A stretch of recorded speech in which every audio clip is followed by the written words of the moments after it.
High squad, ಸರಿಯಾಗಿ 2 ತಿಂಗಳ ಹಿಂದೆ ನಾನು ಬಾಡಿ ಟೈಪ್ ಬಗ್ಗೆ ಒಂದು ವಿಡಿಯೋ ಅಪ್ಲೋಡ್ ಮಾಡಿದ್ದೆ. ಆ ವಿಡಿಯೋಗೆ ಈಗಲೂ ರೆಗ್ಯುಲರ್ ಆಗಿ ಏನು ಕಮೆಂಟ್ ಬರುತ್ತೆ ಅಂದರೆ ಬಾಡಿ ಟೈಪ್ನ ಹೇಗೆ ತಿಳ್ಕೊಳ್ಳೋದು ಅಂತ. ಇನ್ನು ಕೆಲವೊಂದು ಕಮೆಂಟ್ಸ್ ಹೇಗೆ ಬರುತ್ತೆ ಅಂದರೆ ಬಾಡಿ ಟೈಪ್ ಅನ್ನೋದೆಲ್ಲ ಸುಳ್ಳು, ಆ ರೀತಿ ಏನಿಲ್ಲ ಅಂತ ತುಂಬ ಕಮೆಂಟ್ಸ್ ಮಾಡ್ತಾ ಇದ್ರಿ.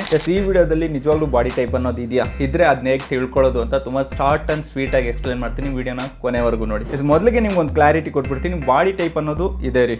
ಆದರೆ 100% ಒಂದೇ ಬಾಡಿ ಟೈಪ್ ಇರೋದಿಲ್ಲ. ಅಂದರೆ ಎಕ್ಟೋಮಾರ್ಫೆ 100% ಇರೋದಿಲ್ಲ. ಈಗ ಎಕ್ಟೋಮಾರ್ಫ್ 70% ಇರ್ಬೋದು, 30% ಎಂಡೋಮಾರ್ಫ್ ಇರ್ಬೋದು. ಈ ರೀತಿ ನಿಮ್ಮ ಬಾಡಿ ಟೈಪ್ ಬಂದು ಮಿಕ್ಸ್ ಇರುತ್ತೆ. ಇದನ್ನ ಹೇಗೆ ತಿಳ್ಕೊಳ್ಳೋದು ಅಂದರೆ ನಿಮ್ಗೆಲ್ಲರೂ ಗೊತ್ತಿರುತ್ತೆ, ಒಬ್ಬ ಮನುಷ್ಯ ಬಂದು 1 kg ವೆಯ್ಟ್ ಲಾಸ್ ಮಾಡಬೇಕು ಅಂದರೆ 7700 ಕ್ಯಾಲೋರಿನ ಬರ್ನ್ ಮಾಡಬೇಕು. ಈಗ ಒಬ್ಬ ಬಂದು ಡಯಟ್ ಮುಖಾಂತರ 500 ಕ್ಯಾಲೋರಿ ಬರ್ನ್ ಮಾಡ್ತಾ ಇದ್ದಾನೆ. ಎಕ್ಸರ್ಸೈಸ್ ಮಾಡಿ ವರ್ಕೌಟ್ ಮಾಡಿ ಒಂದು 270 ಕ್ಯಾಲೋರಿ ಬರ್ನ್ ಮಾಡ್ತಾ ಇದ್ದಾನೆ ಅನ್ಕೊಳ್ಳಿ. ಈಗ ಡೈಲಿ 770 ಕ್ಯಾಲೋರಿ ಬರ್ನ್ ಮಾಡಿದ್ರೆ 10 ಡೇಸ್ಗೆ ಅವನು 1 kg ವೆಯ್ಟ್ ಲಾಸ್ ಮಾಡಿರಬೇಕು. ಅವನು 10 ಡೇಸ್ಗೂ ಇಲ್ಲ 9 ಡೇಸ್ಗೂ 1 kg ವೆಯ್ಟ್ ಲಾಸ್ ಮಾಡ್ತಾ ಇದ್ದಾನೆ ಅಂದರೆ ಅವನ ಬಾಡಿ ಬಂದು ಮೇಸೋಮಾರ್ಫ್ ಅಂತ ನಾವು ಡಿಸೈಡ್ ಮಾಡ್ಕೊಬೋದು. ಇಲ್ಲ ಅವನು 6 ದಿನದಲ್ಲಿ 7 ದಿನದಲ್ಲಿ 1 kg ವೆಯ್ಟ್ ಲಾಸ್ ಮಾಡ್ತಾ ಇದ್ದಾನೆ ಅಂದರೆ ಅವನ ಮೆಟಬಾಲಿಸಮ್ ಬಂದು ತುಂಬ ಸ್ಟ್ರಾಂಗ್ ಇದೆ, ಅವನ ಫ್ಯಾಟ್ ಬರ್ನಿಂಗ್ ಬಂದು ಚೆನ್ನಾಗಿ ಆಗ್ತಾ ಇದೆ, ಅವನ ಬಾಡಿ ಬಂದು ಎಕ್ಟೋಮಾರ್ಫ್ ಅಂತ ನಾವು ಡಿಸೈಡ್ ಮಾಡ್ಬೋದು. ಇಲ್ಲ ಅವನು 1 kg ವೆಯ್ಟ್ ಲಾಸ್ ಮಾಡೋದಕ್ಕೆ 13 ದಿನ 15 ದಿನ ಟೈಮ್ ತೊಗೊಳ್ತಾ ಇದ್ದಾನೆ ಅಂದರೆ ಅವನ ಮೆಟಬಾಲಿಸಮ್ ಸ್ಲೋ ಇದೆ, ಅವನ ಬಾಡಿ ಟೈಪ್ ಬಂದು ಎಂಡೋಮಾರ್ಫ್ ಅಂತ ನಾವು ಡಿಸೈಡ್ ಮಾಡ್ಬೋದು.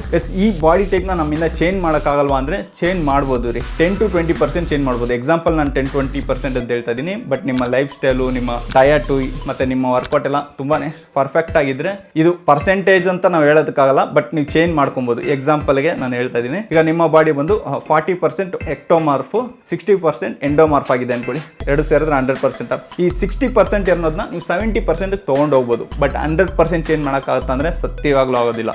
ಆ ರೀತಿ ಚೇಂಜ್ ಮಾಡೋ ಥರ ಇದ್ದರೆ ನೀವು ನೋಡೋಂಥ ಫಿಟ್ನೆಸ್ ಇನ್ಫ್ಲುಯೆನ್ಸರ್ಸ್ ಡಯಟ್ ವರ್ಕೌಟ್ ಎಲ್ಲಾನು ನೀವು ಪರ್ಫೆಕ್ಟಾಗಿ ಫಾಲೋ ಮಾಡಿ ನೋಡಿ. ಯಾಕೆ ಈ ಸುಭಾಷ್ ಅವರು ಇದ್ದಾರಲ್ವಾ, ಅವ್ರು ಫಾಲೋ ಮಾಡೋಂಥ ಡಯಟ್ನ ನೀವು ಒಂದ್ಸಲ ಫಾಲೋ ಮಾಡಿ ನೋಡಿ. ನಿಮ್ಮ ಬಾಡಿ ಆ ರೀತಿ ಚೇಂಜ್ ಆಗುತ್ತಂತ. 6 ತಿಂಗಳು, ವರ್ಷ, ಎಷ್ಟು ತಿಂಗಳು ಬೇಕಾದ್ರೂ ಚೇಂಜ್ ಮಾಡಿ ನೋಡಿ. ಬಟ್ ನಿಮ್ಮ ಬಾಡಿ ಅವ್ರ ಥರ ಚೇಂಜ್ ಆಗೋದಿಲ್ಲ. ಯಾಕಂದರೆ ನಿಮ್ಮ ಬಾಡಿ, ನಿಮ್ಮ ಮೆಟಬಾಲಿಸಮ್, ನಿಮ್ಮ ಜೆನೆಟಿಕ್ ಏನಿರುತ್ತೋ ಆ ರೀತಿಯೇ ಚೇಂಜ್ ಆಗೋದು. ಇದನ್ನ ತಲೆಯಲ್ಲಿ ಫಿಕ್ಸ್ ಮಾಡ್ಕೊಂಬಿಡಿ. ಯಾರದೇ ಡಯಟ್ನ ನೀವು ಕಾಪಿ ಪೇಸ್ಟ್ ಮಾಡಿದ್ರು ನಿಮ್ಗೆ ಅವ್ರ ರಿಸಲ್ಟ್ ಬರೋದಿಲ್ಲ. ನಿಮ್ಮ ಬಾಡಿ ಹೇಗೆ ರಿಯಾಕ್ಟ್ ಮಾಡ್ತಾ ಇದೆ ಅಂತ ತಿಳ್ಕೊಂಡು ನೀವು ಡಯಟ್ ಆಗಲಿ ವರ್ಕೌಟ್ ಆಗಲಿ ಪ್ಲ್ಯಾನ್ ಮಾಡ್ಕೊಬೇಕಾಗತ್ತೆ. ಓಕೆ, ಈ ಒಂದು ಟಾಪಿಕ್ ಬಂದು ತುಂಬ ಡೀಟೇಲ್ ಟಾಪಿಕ್ಕು. ಆದಷ್ಟು ಶಾರ್ಟಾಗಿ ಎಕ್ಸ್ಪ್ಲೇನ್ ಮಾಡೋಕ್ಕೆ ಟ್ರೈ ಮಾಡಿದ್ದೀನಿ. ಇದು ಆ್ಯಕ್ಚುಲಿ 5ನೇ ಟೇಕೋ 6ನೇ ಟೇಕೋ, ಯಾಕಂದರೆ ಮಾತಾಡೋಕ್ಕೆ ಶುರು ಮಾಡಿದ್ರೆ 6 ನಿಮಿಷ 7 ನಿಮಿಷ ಎಲ್ಲ ಹೋಗ್ಬಿಡ್ತಾಯಿತ್ತು. ಈಗಲೂ ಎಷ್ಟು ನಿಮಿಷ ಆಗಿದೆ ಗೊತ್ತಿಲ್ಲ, ಆಲ್ಮೋಸ್ಟ್ 3 ನಿಮಿಷ ಹತ್ತಿರ ಆಗಿದೆ. ಓಕೆ, ಇದ್ರ ಒಂದು ಡೀಟೇಲ್ ವೀಡಿಯೋ ಬೇಕು ಅಂದರೆ ಡೀಟೇಲ್ ವೀಡಿಯೋ ಬೇಕು ಅಂತ ಕಮೆಂಟ್ ಮಾಡಿ. ಯೂಟ್ಯೂಬಲ್ಲಿ ಒಂದು ಲಾಂಗ್ ವೀಡಿಯೋ ಅಪ್ಲೋಡ್ ಮಾಡ್ತೀನಿ. ಮತ್ತೆ ಸಿಗೋಣ, ಬಾಯ್.